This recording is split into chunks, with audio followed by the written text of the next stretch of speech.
position, but they can only do what they've done tonight. And as he was pointing last season, they weren't doing that even against the worst team in the league, were they? No, last season was so bad. It was such a write-off. This season is better. Still lots of room for improvement, but creating so many chances, scoring 4 goals can only help. As you say, there is a slight caveat that Wolves are one of the worst teams we've seen in the Premier League. But you can't do any more than that. I mean, as much as Wolves are a poor team, there's no mugs in the Premier League. You know, it's always of a decent standard. And Manchester United have dispatched them pretty comfortably. I mean, they must have been sick as anything going in at half-time, 1-1. I mean, Wolves hardly had a kick in their box. And they've gone in, they must have been shaking their heads. But thankfully, from their point of view, they put it right pretty early in the second half. And it was all over after about 50, 55 minutes. Although you kept the clean sheet against them, they are creating more chances than they were last season. They are much more potent offensively, aren't they, with the players we've discussed? Yeah, I think we saw the strength of United tonight. If they've got space in behind, with the pace they've got, the quality of players like Mount, Bruno Fernandes and Bremo making the runs, Cunha dropping into the space to create the space in behind, we saw a real strength of United tonight. I'm sure not every team in the league will give them that amount of space behind, but tonight you saw, as I said, the strength of the players they've brought in and the quality of them, and to score 4 goals. OK, that is the positive side of the story for Manchester United.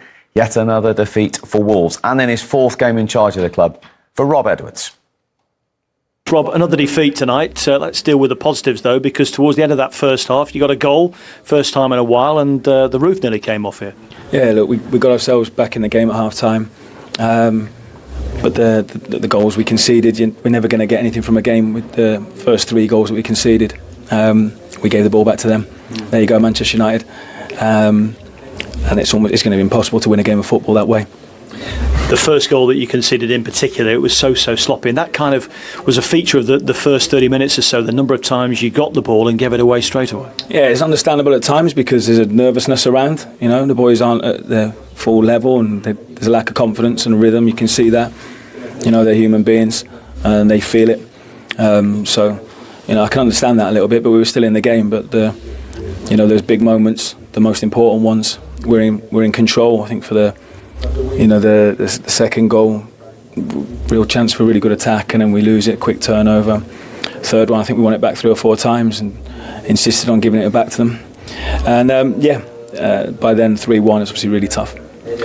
How do you go about lifting low confidence levels, Rob? Well, it's difficult, especially at this level in the league, because we're getting punished. So we've got to try and work very, very hard. We've got to keep our heads down, work hard, and try and learn and try and improve. Be consistent with what we're trying to do every day, but it's not going to be a quick turnaround. You were saying the other day that you don't want to go down at all, obviously, but certainly don't want to go down with a whimper. Do you feel tonight you got a little bit more from your team than you did a week ago against Forest? I think there was elements of us that were better, especially the back end.